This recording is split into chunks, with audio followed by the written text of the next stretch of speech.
Hi, everyone.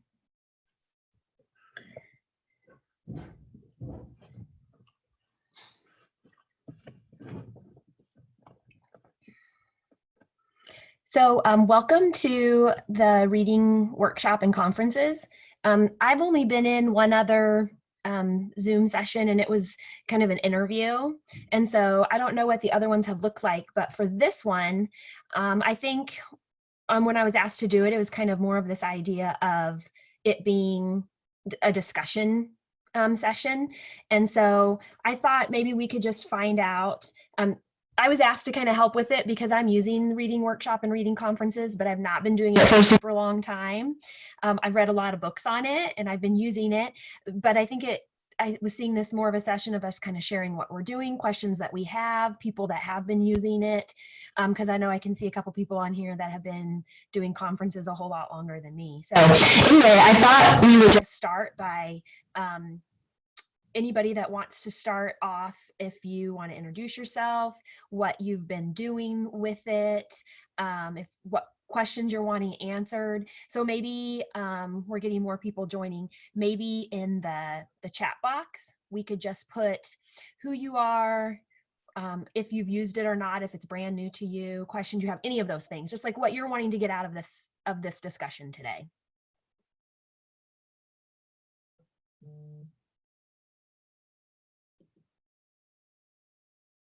I love it, Rachel. Thank you so much for facilitating this.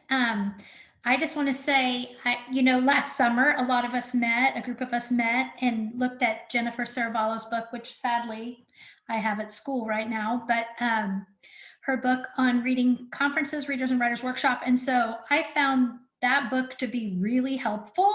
I printed the tent cards and I've applied that to what I've been learning. So I'm just hoping to interact and talk to other teachers that are using it in the classroom, see how it's going for them, share ideas. So yeah, I'm glad that you're having it kind of be a chat, a conversation, so that we can talk about what's working and what isn't, and share ideas. So April, do you use the reading workshop, or are you doing more of the conferences? So I guess truthfully, I'm kind of doing a combination of things because I do confer with students, probably more the workshop model with writing a little bit more than reading, because I do still meet with small groups because my teammate and I share students. There's just 2 in my building in 5th grade. And so we share students between us. But I do have a student teacher this year as well. And so that's allowed me some flexibility to be able to do reading conferences with students that I haven't done in the past. Does that make sense? Yes. So maybe I'll just kind of go over what the workshop model is, maybe for those of you that it might be new to. It's based off of, the one that I use is based off of what Lucy Calkins started at the Teacher College Reading Writing Project out of New York. And some of the teachers in the Olathe School District are part of a literacy team that's kind of started using the writing workshop, and then it's growing out and we're putting more people on. But the workshop model basically has 4 major or several different parts. You start with a mini lesson that's really short, just 10 minutes. And the gist of the mini lesson is that you teach a strategy, you model the strategy, you let the kids actively engage in the strategy there with you. Then you send them back to work independently with whatever strategy you've been working on or previous strategies during their independent reading time. And during that time, you're meeting with small groups or conferencing with individuals and continuing the work with whatever strategy you were working on, but the readers create goals. You're working with them on their goals and just continuing to give them more strategy. So it's just kind of this circular process of giving them strategies, helping them with the strategy, and moving on. So the books that we've been talking about, and I referenced a couple of them, but this is the one that April was talking about, Jennifer Saravallo's Reading Conferences. And she kind of lays out different types of reading conferences that you can do when you're doing your one-on-one conferencing. And then the other book that we were talking about is Jennifer Saravallo's Reading Strategies. And so because I don't have the actual reading workshop kit from Lucy Calkins and the Teacher College Reading Writing Project. Because I was familiar with the writing workshop process, I've just been creating my own reading workshop lessons using the strategies in her book, aligned with our standards and the resources that my district provides to us. And so that's how it's been kind of looking in my room, and then doing the one-on-one conferencing. And then I've continued doing my small group reading as well, even though in the actual workshop model, that wouldn't be part of it. I've continued doing that just until, as a way to ensure that I'm making sure that all readers are practicing in books that are on both their independent and instructional levels. I didn't feel confident enough with it to just let them all pick their own book choices and that be all the instruction that they were getting. And so I've been doing both. And I know someone asked in the Flipgrid about integration. And this is one way I get a lot of my integration whenever we're doing informational mini lessons. That's where I pull in our social studies and science content and articles and leveled readers as part of our workshop. And then whenever I have them, the active engagement part of the mini lesson where they're doing some turn and talk or they're practicing with a partner, a lot of times I differentiate within there too, because I'll have their partner that they're working with very strategically assigned so that they're on the same reading level, sometimes different ones, different times. And that way I can use leveled books within that partnership, so that at that point, everybody's practicing, but they're also practicing at a book that's on their reading level so that everybody's getting what they need during that time. Like, for example, I did a biography unit not too long ago, and I pulled a bunch of our biography leveled readers from our language arts resource. And I was able to make sure that everybody was reading at a book that was helping them grow as a reader and practice the skill that we were doing without it being too hard. One thing that I learned this summer and a lot of the research that I did is that if we have kids practice, if kids only practice with books that are way too hard for them all day long, which most of our grade level content materials are going to be above where a lot of our readers are, it really doesn't help them grow as readers. And so that's one way that I tried to make sure that at different points in the day, they were at some points in the day working on text that was at their level. Let me see what we have down here. So we have a really big group.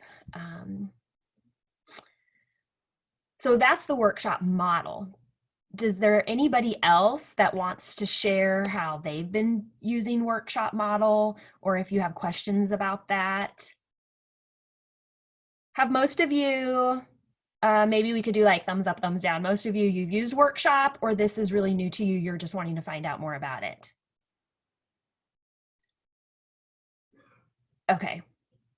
And then what about the conferencing? Same thing. You've used the individual conferencing, you haven't? Kind of a mix. Okay.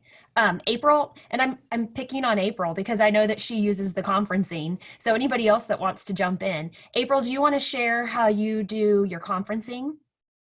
Yeah, actually, what I do is pretty similar to yours in that I try to give my students a lot of choice with the books that they read, but they do meet with me in small reading groups where we work on strategies at their reading level so I can target where they are. I'm in a title building, just kind of full disclosure here, I'm in a title building and we have a pretty wide range of readers in the class and have title services for some of them. So we're trying to meet the needs of all readers, but also give them a lot of choice. So what often happens is because my teammate and I are doing groups together, is that I'm doing more of kind of the mini lesson and instruction in my small group time. And then where I'm teaching them a strategy, but then I'm conferencing with them. Like, for example, I have a student teacher right now, which has really helped. And so that's given me some time to be able to conference one-on-one with readers or conference with kids while she is working with a group. So we've had some flexible groupings and things, and they do change. Our groups do change. They're flexible and they change. We're monitoring those and where they're at, and those change. The book that Rachel held up, Jennifer Saravallo's book, I would say is a really great starting point. That book helped me a lot with where I wanted to start. And I started truthfully with compliment conferences when I started, because I didn't want my readers to be intimidated that I was meeting with them one-on-one, like something was wrong, but that this was a chance for me to celebrate and acknowledge what they were doing as readers that was good, and try to have a really positive interaction with them before I kind of dug into some more meatier conference options with them. As far as the Reader's Workshop model, again, I've taught, it's kind of a long story, but I'll shorten it. I taught third grade in Missouri in the Harrisonville School District, and we did have the Lucy Calkins book set and had that. So I did Reader's Workshop years ago in third grade. Then I have a gap in my teaching experience because my kids were born and I stayed home for about 7 years and then came back into teaching. So since I've been back, I've been teaching in fifth grade.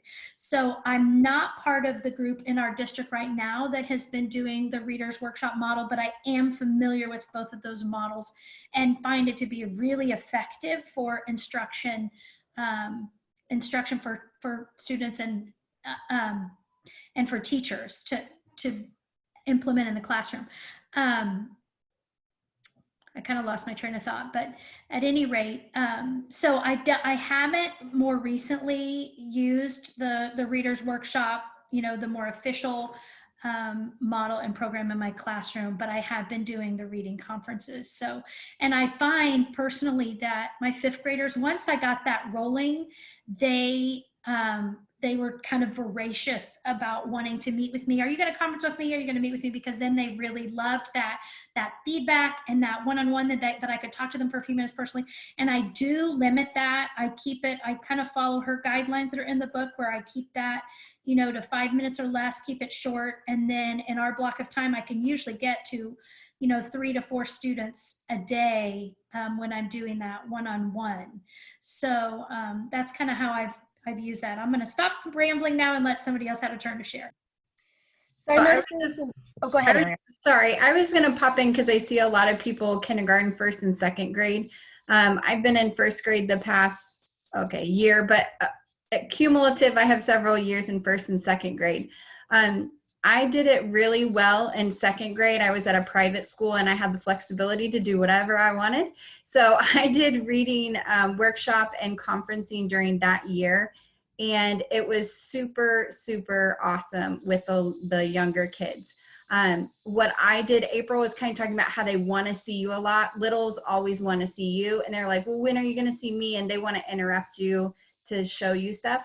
So what I had to do for them is I shared my schedule with them. So they could see the whole week of when I was going to meet with them, and they knew what day was theirs. And that time became really precious for them. I also sometimes would allow them to write their name on the board.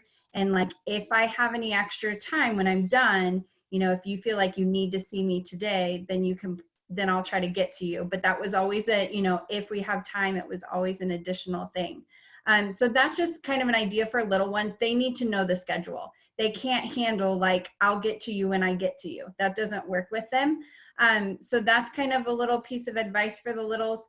I had a notebook and they had a notebook. So I kept track of like, what was the last thing we talked about.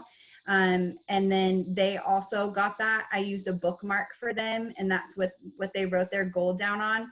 I wish I would have had Jennifer Saravallo's book when I was doing that, because that was the number one thing, is all those mini lessons, right? Like, this kid needs that, and what's the lesson, and how do I do that, and what's the best way to teach that in 5-minute conference. And her book is awesome, and they are quick strategies.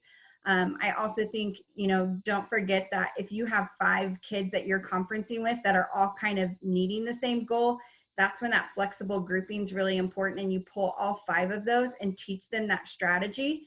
And then you use the conference time to check individually with their books. Okay, what are you doing? Remember that strategy we learned how to do? What are you doing with that? Show me what you did in a book that you're reading. So it does work with the younger ones. They need a little bit more structure. They need to know what's going on. But I just wanted to give, those kindergarten, first, second grade teachers, like, it can happen. And you can let me know if you have any questions, but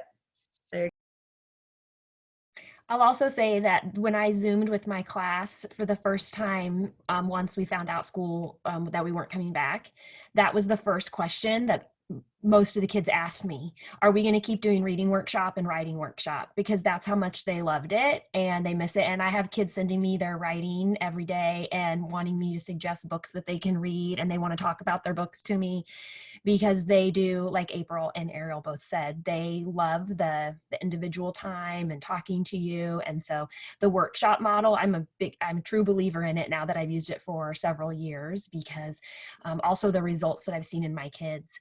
There was also some questions about middle school and like virtual book clubs. And I've been reading this book. It's called Breathing New Life into Book Clubs, and the authors are at the top there. But this, even though it's book clubs, it talks a lot about using conferencing and the workshop model, but it gives some virtual ideas in there too of platforms you can use and how you can make book clubs work with older kids, younger kids. I've gotten so many great ideas from that book, so I'll plug that book too. And the reading workshop is not a program. That's another question. It's just a model.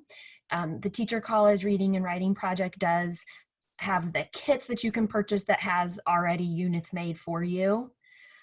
But I know there are a lot of other authors that write books that reference the workshop model as well. I think that might just be where it started. Yes, the book club book authors, I'll just type them in the chat so that you have that. But Sonia Cherry Paul and Dana Johansson. Thanks, Rachel. I was going to say real quick, it might be good to clarify. Jennifer Cervallo has multiple amazing books out there, and we might be confusing you guys a little bit that one of her books is the Reading Conferences book that Rachel held up. It's kind of a thin, smaller book that's kind of landscape. But then she also has reading and writing strategies books. So I highly recommend her books. I find them really practical and easy to use in the classroom. And one of the things about the mini lessons, so that mini lesson time of day, whichever workshop model you're using, one of the things that I think has been the most important to me is to know that your mini lesson, you have a teaching point, and you want to use your teaching point to do two things. You want to have a goal, what the readers are trying to do, and then you also want to have a procedure. So that's the strategy that you're going to teach them for how they're going to achieve that goal.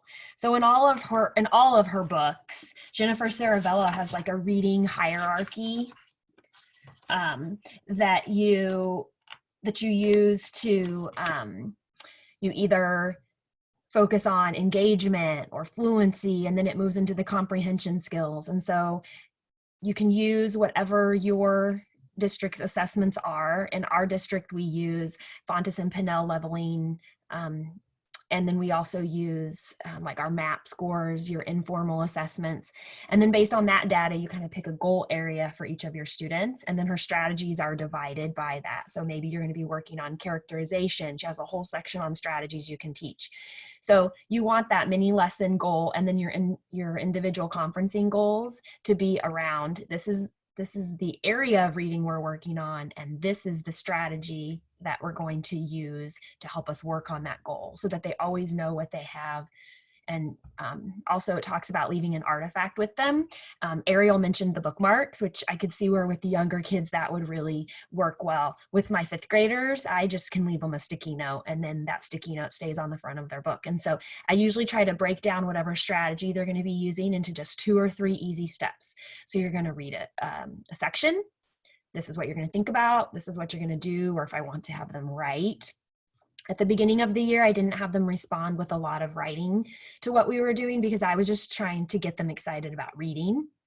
And, you know, a lot of what I've read too talks about how sometimes as teachers and in education, we've kind of killed the love of reading, because every time we ask kids to read, we make them write or do something with it. They don't ever just get to read. But the balance of that is that I also needed to make sure that I had something that I could assess and grade, because we are responsible for grades too. So I needed to have something. So I started using a reading notebook as well. And we had different sections. And so not every day, but sometimes just periodically throughout the week, maybe once or twice a week, I would have them respond in there. Sometimes I'd give them prompts to respond to. So for example, if we're focused on characterization in our mini lessons, then I might ask them to tell me about a character in their book and a personality trait and how do you know? And so that way I could get some idea if they were using what we'd been working on. Sometimes it was very open-ended. I might just ask them to tell me what you were working on today as a reader. That's one of the big questions that you do with the reading and workshop model, is that when you conference with them, you say, what are you working on as a reader? What are you working on as a writer? And so once you've done this for a while, they get to where they can respond with more than just, well, I'm reading this book. I'm reading chapter 3 of this book, right? They'll actually tell you, I'm trying to work on looking at the characters and think about how other characters are affecting them, or they'll be able to tell you a lot of the language of the things that you've been doing with them. So sometimes I would have them do that. I also had these literacy conversation cards that I started using, where sometimes I would just, instead of them writing about their book every day, they would talk in small groups. And then they had cards with prompts on them that they'd have to pick. There was a combination of fiction and nonfiction. And so they would have to pick one that kind of went along with what they were working on that day as a reader. And then they would share in small groups. And so I would rotate who I would listen to each time, each small group. And that was another way that I took kind of some informal data on what are they talking about? What were they doing? And then all of those things kind of lead into your next day's mini lesson or your small group work based on what they're doing and what they need. Rachel, there's a really good question in the chat about regards to reading conferencing, how you're documenting conferencing and collecting data. You talked about that somewhat, but I was just going to share a quick tidbit of that. Whenever I do my reading groups, I have kids come to the table with a book, their independent book that they're reading. That's like required, that when you come to small group, you bring your book that you're independently reading. So I can track that in I just have a composition notebook and I have their name and the date, and I'm tracking the book they're reading, the page they're on. And sometimes I'll ask them, tell me a little bit what's happening in your book, or, oh my goodness, the last time we talked, the main character was in this crisis. What's happening now? And so we'll kind of have a quick little conversation for a couple minutes. So I can jot a few notes, which kind of helps me monitor, are you abandoning books frequently? Are you sticking with your book? Are you finishing your book? Those kind of things. So it's just not a nice little check-in for me on how they're doing as a reader, and just helps me kind of monitor what genres they're reading and things like that. But then we do have, we use Fontes and Pinnell is kind of our district program for assessing our readers. And so we have data through that we collect, and then we continuously monitor with running records and different things that we're using to kind of track our readers. So Rachel, I'm going to let you talk about that some more. So I'm kind of similar to what April said. I just have a spiral notebook, and every child has a different page in the book, and I keep track of the book that they were on when I met with them, and then a quick little jot of what we decided was the strategy or the goal that they were going to be working on. And then I also kind of just make a little anecdotal note of how are they doing with the strategy, so that the next time I meet with them, I can pick up where we left off. At the beginning, I wasn't writing down the strategy I left with them, but when you first get started with this, especially if it's students that aren't used to it from other classes, they lose their sticky note, right? Until you really train them of what the purpose of this is, and that we're supposed to be working on the strategy every day. So I found that I needed a little note of that myself, just a little quick sketch too of what I left with them that they were going to be working on. And then when I have my kids come back to group, April mentioned that she has them bring their independent reading book. I do that as well. So even though I'm still reading with my small groups, I have them come back and they bring the independent book they're reading on. I give them a folder that has their reading notebook in it, because then I also might give them a leveled reader that we're working on in our group to keep in there as well if we're going to use it for several weeks, or if I want them to finish reading before they come back again. And so sometimes I'll do a quick check-in there. So if I'm finding, because I want to try to talk with every single one of my kids every week in an independent conference, that's always my goal.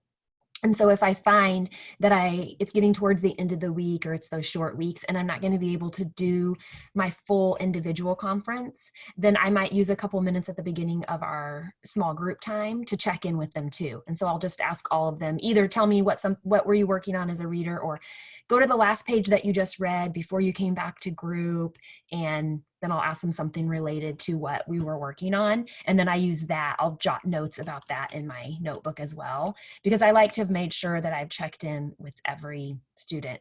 Because what I started doing this year to assess and to give grades for reading is I really based all of my reading on, most of my reading grade on our workshop time. I know a couple people asked about how I fit it into my day. So both are set up to be about an hour long in the original workshop models. And so I have an hour of writing workshop, and then I try to do an hour of reading workshop. So that's that really quick 10-minute short mini lesson. And then I try to do individual conferences for about 10 minutes, and then try to use the last, so that puts me at about 20, try to use the last 40 minutes meeting with at least 2 of my small groups. That would be like a perfect workshop day for me if I were able to get all that in an hour.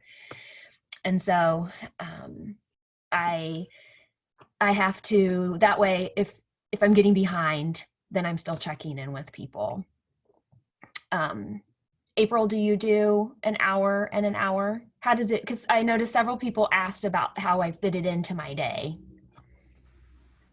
Yeah, so we actually have, our reading block is kind of broken up, that we have about 40 minutes earlier in the day where we do kind of more of the shared reading, where we'll do integrate some other things, spelling and so forth. And then we have another hour later in the day when we actually are doing reading groups and splitting up. So I have a pretty good chunk of time in my day. And then we also, we kind of steal from our band and strings time. It's in the middle of our day, 30 minutes. And so our kids that alternate between band and strings, we work on writing conferences and reading conferences. We meet with them during that time and work on writing during that time as well. So we kind of pull quite a few chunks of time during our day for ELA. I will say, because I'm in a title building, that we do integrate a lot of our social studies and science content with that, where, for example, I'll try whatever reading strategy or something I'm doing, I will make sure that I'm using the science text or a social studies text that will be reading, that I'm applying the strategy to that text. So it's getting them some content knowledge while we're working on the strategy. So I try to get the most bang for my buck with that. So hopefully that helps. I'm kind of bummed because I have stuff at school, but I have a couple recording sheets I'm going to try to add to the resource page, just some ideas of ways that we track information. Yeah, and then I kind of started talking a little bit about the grading too. So I just created a rubric this year that I use, just a really simple rubric that has how they're doing on whatever our focus goal or standard was for the week, our focus standard.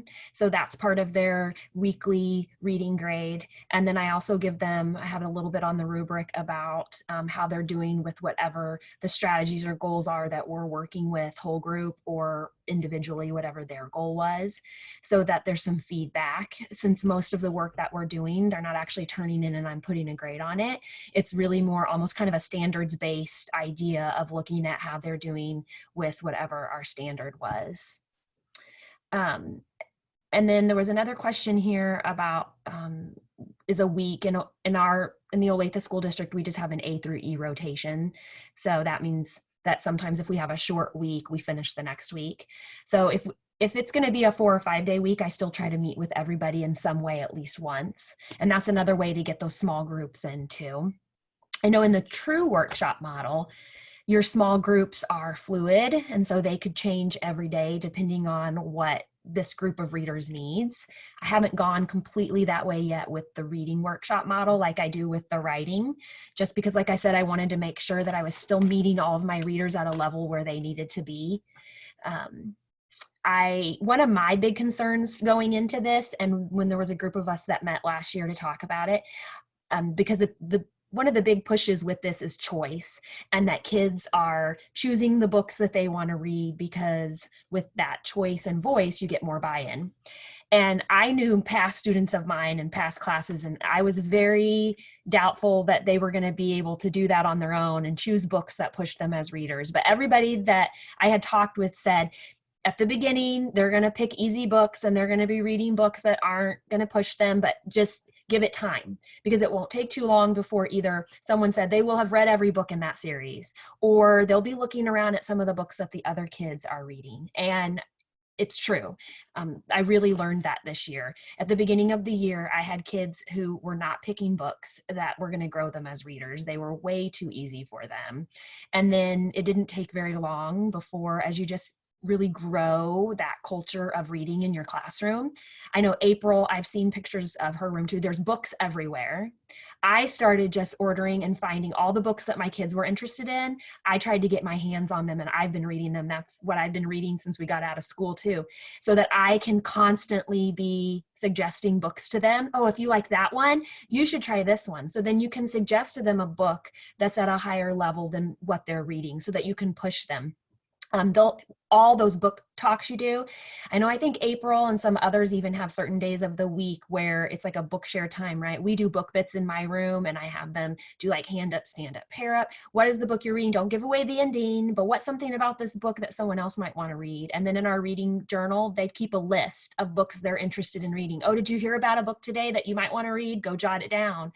And so it's just this constant talk about books. They know that I'm reading. I bring in new books all the time, so I'll just introduce one or two at a time. I know I've seen before that people do like first chapter Fridays or whatever, where they just read the first chapter of a book and then put it in the library to get kids interested. And so, go take care of that. And so it's just a great way to get kids really excited about reading because of the voice that they have.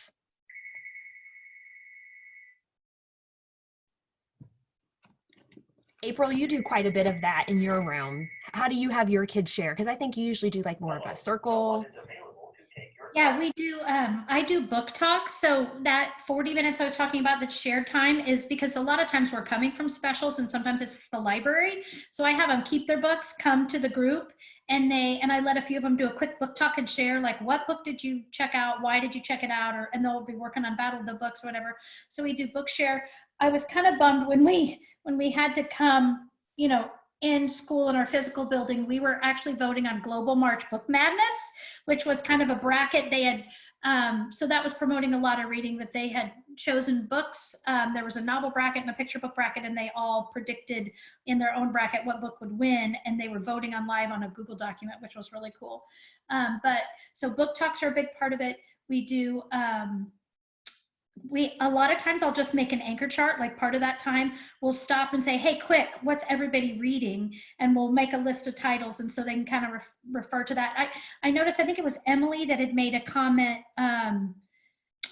that her kids were some of the best pushers of books, which they are. I mean, they're the best, kind of that peer pressure of what are you reading, and hearing from a student, they're a lot more likely to pick that up. Sometimes I will also talk to my librarian when I know they're reading a certain series or genre. I want to recommend something. I'll specifically ask the librarian to check out a book for me, and I'll leave it on their desk with a note to say, hey, I thought of you. I thought you might really like this book. And so they kind of like that when I personally write them a note and push a book on them. So, and that's another way I kind of promote it. I'm kind of having a brain freeze here for a minute, but anyway, I'll think of some more ideas and get back to you.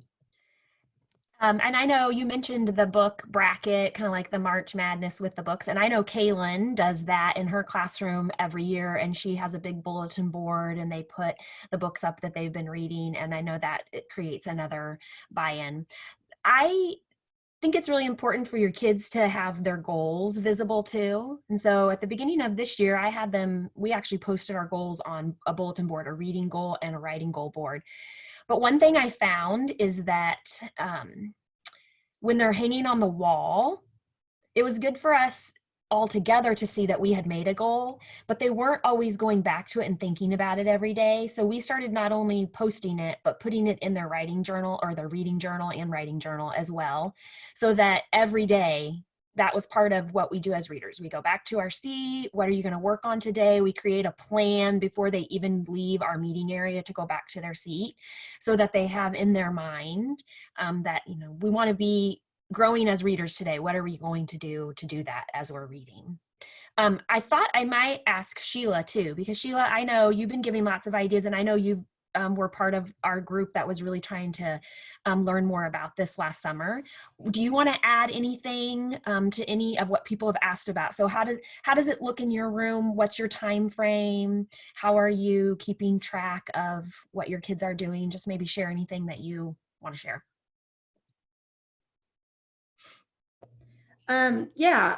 I do a rotation like what you guys have already mentioned, where you're trying to meet with everybody all week long. And I track that by writing down what their goal is. My biggest thing this year that really worked for the group that I had this year was having the kids select their own goal. And it was based on the book they're reading. So if they were reading a book that had a lot of characters in it, we might be focusing on characters. So by the end of the first, and if I could, I tried to meet with them twice a week. And the reason is because by the first time that I would meet with them and they would choose their goal, then I could kind of group kids together and make a mini lesson for those kids. So if I had 4 or 5 that were working on characters, then I could put them together regardless of the level of book they're reading or what book they were reading. And this year, it just was phenomenal. The independent conferencing and the reading changed my whole reading landscape of my kids. They were in the buy-in. We did status of the class, and if they read 1 page more than they did the day before, we celebrated that, because the big thing was I wanted them just to read, because we can't teach any skills if they're not reading. And so that was huge for me this year. And I had a great group of kids, so that might look different next year, but I knew that I had learned a lot and that I'm going to try to apply some of the things, and I may have to tweak it. I mean, we all have to kind of know that whatever we choose to do in our classroom has to be fluid. It has to be able to be flexible so that we can adjust for it to work for us and for our students. Because if not, then if you have a rigid kind of I guess a rigid framework, it's not going to always work. So. And I'm noticing lots of fun ideas that people are putting in the chat box on how they introduce new books. So book wrapping, and then someone was talking about the goals. And I think this is a good point. I think it was Suzette, because she was saying that she has all their goals written on basketballs, and then after they meet their goal, they get to shoot a basket. And it's really easy to make goals and then they just get lost and never come back to them. And so I think it's great to have some plan in place of what you're going to do when they meet their goals, so that you're constantly acknowledging those. Because I think it's really easy, at least for me as a teacher, we create goals for reading and writing and all, what are we going to do this year, and then never come back to them. And I know someone has said that a goal without a plan is just a wish, right? So if you want it to come to fruition, then you have to have a plan and keep checking in with it. And I think that's just a life skill that we're teaching our kids with that. So any other ideas that you might have on how you get your kids just excited about reading, feel free to put those in the chat too, so we can read them. Like I said, I know that April, like, she has books everywhere in her room. And so getting them out and keeping them, change them out. I like to get out the ones that I have a box with our mentor text too, because one of the things that I'm always trying to do is make sure that they see the connection between reading and writing. And so we read to help us become better writers. We write to help us become better readers. They're both, they're reciprocal skills of each other, because we can use what we're learning about author's craft as a reader to make our writing stronger. And then those same strategies we're using in writing, we can look for in books whenever we're critiquing and evaluating author's craft in books.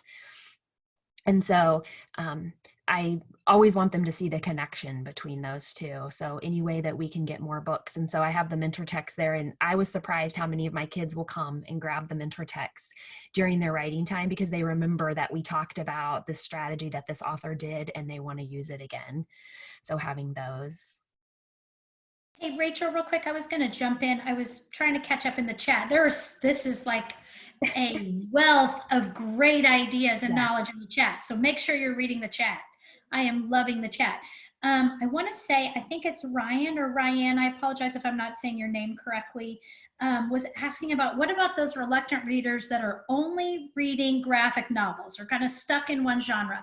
And I'm just going to be frank with you about my opinion on that, that I think reading graphic novels is real reading. And so what I do at first is I have a lot of different types of graphic novels in my classroom because I know that's a popular genre, that I have lots and multiple copies of the most popular ones, but I don't push too hard in the beginning. What I find is that's usually my more reluctant reader. If they're going to come with the next one in the series and the next one in the series and read, I just want them to be reading at first. And then what I typically do is give kids, and I do not have all the answers here, but I'll give an interest inventory and find out what topics and things they're interested in. And I kind of use that as a little hook or a way in to get them say, hey, I realize that you really love, that you have dogs and a lot about your dogs. Hey, have you ever checked out the series I have about dogs? And I'll have some fiction and nonfiction books to say, have you ever considered these? And so I'll kind of push books that way based on their interest or topics they're interested in. Like I said, peer pressure works really well. Doing the book talks and doing a lot of those things where their peers are sharing books, is one way. Or oftentimes I'll say, hey, you are such a voracious reader of these graphic novels. Have you ever thought about participating in Battle of the Books? Look at this great list of books, and just try some different things to encourage them. I will say another book that I read that really helped me with my perspective on that was Pernille Rip. I follow her on social media, and she has an incredible book about developing passionate readers. And that is another one that's got a lot of great recording sheets in it, but just really helped me evaluate myself as a reader and what I'm reading and what was available in my library, and really reflect on that and have, a wide range of books for my readers. But really kind of what ties into what Rachel said is that am I fostering a love for reading and passion for reading, or am I squashing it with all of the activities that I'm pushing, or some kind of checklist or anything like that? That I want you to be reading for enjoyment. When you leave my class, I want you to say, I love reading. That's a lofty goal, but I try to do every trick in the book, everything I can to encourage my readers to develop a passion for reading. And a lot of that happens through, like I said, the book talks, the first chapter reads, my read aloud, some people talked about their Scholastic book order. I make a huge production of my Scholastic book order. I give my flyers out early, and I even let my students look through them sometimes during independent reading time. I'm like, hey, today make sure you look at the flyer and mark, can you recommend a book? And I'll have a little sheet. I'm like, recommend a book on here that you've read, or can you mark one for me that you want me to buy for the class library, or things like that. And then when the book order comes in, I'll make a big production of it, or sometimes I even pull them out and I'll wrap the books and say, oh my gosh, we got some new books for our class library. Who wants to open a book? And just kind of do a lot of things like that to promote them to read other books. So I do not have all the answers, but that's just some ideas that I found helpful to address some of that with my more reluctant. And someone talked in here about sharing stories about your own reading and what you're reading, and I do that as well. And so I always tell the kids, I usually have like 5 books going at once, right? Like I usually have a fiction book that I just like to get lost in, and I just enjoy it. I like mystery books, so I just read a mystery. I might tell them that I usually have some professional books. I'm always reading about how I can become a better teacher, so I have some informational texts by my bed. And so I share with them everything that I read, and I said, sometimes I just want to sit and read and not have to think about anything else. And so if I have kids that really just want one type of book, or they only want to read, like this year I had a boy who just only wanted to read informational. That's all he loved. But he really needed to work on some of his fiction goals. And so I might tell the kids, you get to read any book you want, that fun book of yours. Maybe it's a book that you read in 3rd grade that you just love, because I read books over and over again. And it's okay to want to go back and revisit Sarah Plain and Tall and these books that we just grew to love, Charlotte's Web. So do that for 5 or 10 minutes. And that's just kind of your fun book, either at the beginning or the end of our reading time. And then what book are you going to read that's going to help you work on the goal that we've set. And we're going to do that for 15 or 20 minutes of our time. So they always kind of know when we're going to begin and end and kind of create their own plan so that they know that sometimes you just need a break and you just want to read a fun book. So that's somehow how I've gotten some of my reluctant readers in as well, when I allow them to just kind of read those things that they like. Because like April and Sheila and others have said, like, we just want them reading and loving reading. So I try to let them be excited about whatever book it is they want to read. Anybody else have anything that you want to add? Or any question that you came in with that didn't get answered that you'd like to know? Because I know probably there's more of you on here that have been using this as well that could share. I just know April and Sheila have really, we've all been excited about doing more of this year. A question about journaling with their reading, and I do have a reading notebook, and so sometimes I have them reflect in there, sometimes I don't. My goal almost from the beginning is that eventually I wanted to be able to have book clubs, but I wanted to make sure that we'd really worked on being able to identify the reading strategies and elements of books. And then I wanted to make sure that they knew how to talk about books in a deeper, more meaningful way before we launched book clubs. And so we were getting ready to do that after spring break.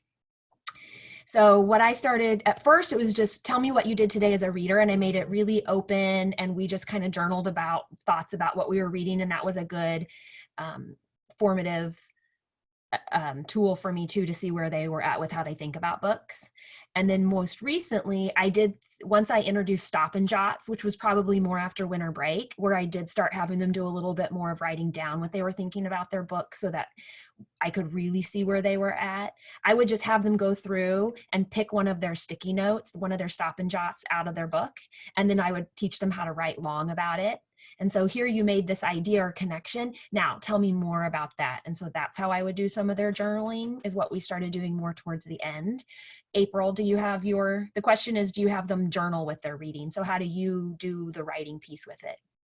I do. And this is, I'll be honest, this is a tall order, but as much as possible, I try to interact with them and write back. Even if I just write a couple little notes, or I'll circle and mark, I'm so glad you love this book. I read it too, or, to have some interaction with them and feedback with them in those journals. But yeah, I do have them journal about that. Sometimes I'll have a prompt, like a question that I'll have them respond to about their book that they're reading, but not always. But yeah, that's just another piece, because I feel like writing and reading really go hand in hand, and that to develop readers and writers, they need to be actively doing both. Another crazy thing, my teammate, actually, Ariel Zar, I love her. She had a great idea. They're such visual learners. They love digital. They love, I got fifth graders, so they're already on TikTok. It's crazy what they're into. But we found all these, we curated a bunch of like 5-minute or less video clips, and we do a 5-minute write. And so when they transition back, especially from lunch, which can be kind of rowdy, they come in and grab their writing binder or their journal, and they sit down and they watch a 5-minute clip. So it kind of helps them settle down from that crazy transition. But they watch a 5-minute clip and do a 5-minute write. We'll pose a question about that. And we're pretty strategic about that, where if we're, depending on what topic we're talking about in social studies or science, we might have a short video that connects with that, or maybe something we talked about in Northview Families, a social emotional learning idea. Pixar's got really great clips on there, little shorts and stuff you can put on there, or about kindness, or a perspective of interacting with kids with special needs, those kind of things. There's a lot of great stuff out there. So we found that to be pretty effective, especially for my kiddos that are more reluctant writers. And I kind of raise the bar at least every quarter, if not every 4 to 5 weeks, where in the beginning I'll just start and let them write 5 sentences or a paragraph, but then I'm like, okay, you need to double it. We're in second quarter. I want you to write at least 10 sentences, or at least a page, and it's really cool to watch them grow as writers and develop their ideas, and they get longer and longer, where for our district, our standard, like by the end of 5th grade, they need to be able to write, I believe it's 2 pages. So again, I'm in a title building, but so for some of my writers, that's a pretty tall order at the beginning of the year. And I'm like, wow, how am I going to get you there? So these are just kind of some tips and tricks of things we found that were effective to get them writing and reflecting and thinking about what they're reading. Yeah, and to piggyback on that, then whenever I conference with them, that's one of the things that I look at. So I might have them, a lot of times I ask them what they're working on. I have them start reading to me. And while they're reading to me, I get out their reading journal and I start flipping through it and looking through it, beginning already in my mind to identify, okay, what are they doing well? What are they working on that we've worked on in our mini lesson time? And then what am I going to teach them next? So I'm listening to them read, but then I'm also researching while they're reading what I'm going to probably talk about with them next. Somebody asked too about what resources I use during my mini lesson time.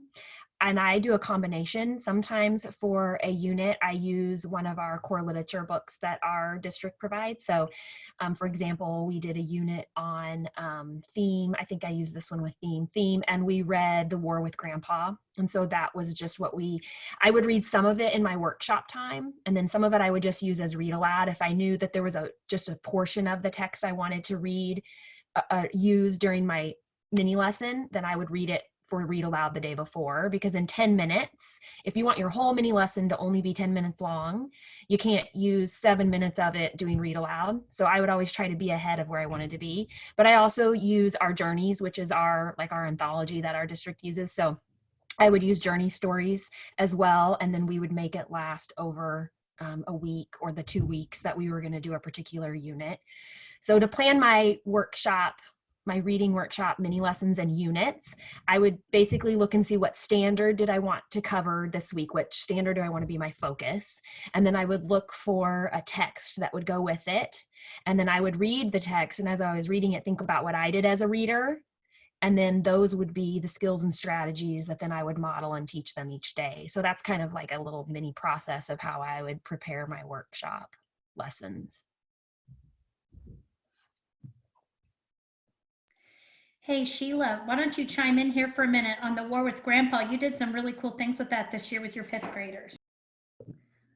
I did. I actually used that for my opening reading unit at the very beginning of the year. So I've also been incorporating Notice a Note. And in doing that, I love the questions that are associated with Notice a Note, because it really gets readers thinking about their reading a little deeper than just answering a bunch of right there questions. And so I used The War with Grandpa because it's a pretty great easy book that all level of readers at that stage of the beginning of 5th grade can do. And so I use that to model all of the signposts that are listed in Notice a Note, and kind of start getting them to use the vocabulary and the language when talking about a book. And Rachel did a great job of explaining, when she does book clubs, of helping students learn how to talk about books. And I think that's really important.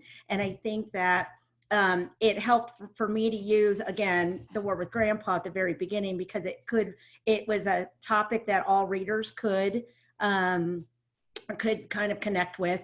And it really didn't have that much difficult vocabulary. So it was a helpful book.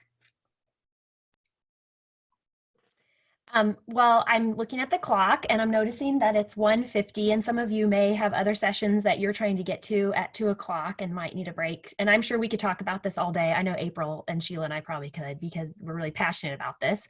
But I hope you enjoyed this session. I hope you have some ideas that you can walk away with. And I'm sure that I speak for all of us. If you do have any questions, you could go back to if there's anything that didn't get answered or more you want to talk about on the flip grid, feel free for this session on the reading workshop session, go ahead and post a video and any question or further comments. And then also don't forget about the resources on the Google Doc. If anything that you shared or could share that you want to put on there, feel free to add that to the Google Doc. And hopefully you have some great ideas that you can walk away with and use. I've been trying to continue my book talks even with the continuous learning plan. I put my 5th graders into breakout rooms in Zoom, and we bring our book to the Zoom meeting and they're still talking about their books. So it's something that you might even be able to use next week with your class right now. So thanks again for coming, and let us know if you have any questions.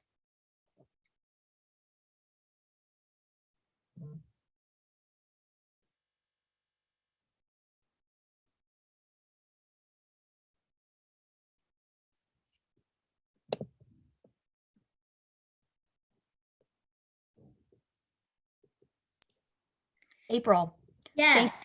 so much for helping me with that. I kind of put you on the spot there. It's totally okay. I feel like I rambled way too much. You are a rock star. You did a great job with this session and you were kind of volunteered. I was, and I really didn't think there'd be that many. I was like, oh, it's probably like the 4 or 5 of us that have been really interested in this, and I was not expecting that many people to show up. So it was great that I knew I could pick on you and Sheila, and you could. And Ariel was in there too. It was nice to have that primary perspective too. Yes. From them. But it was fun that Kaylin, a lot of us that got together last summer were on here again to chat and check in. So that was really good. Yes. Thank you for doing this. Clearly, there is a big desire for this. I don't know if you realized that Shelly and Cammie were on here with us too. I did see that. So I think they were putting some notes in our little text chat group, but I think this will be good for them to see that I think there's a big desire for this with teachers in our district, and this is an area of PD we can kind of develop further. So, I think Linda is hoping for that. I think when we come time to look at resources again for reading, which I think is coming up, I think they started this year as coordinators thinking about it. I really think she's going to want to adopt, because she's told me multiple times that everywhere they do the writing model, the workshop, they're using the reading workshop too. They just go together so well. So yeah, I'm hoping that our district does this because I just love it. I really believe in it. So I'm totally in. I'll vote. I'll double vote. That's right. Thanks Okay. again, April. Thanks, Rachel. Bye.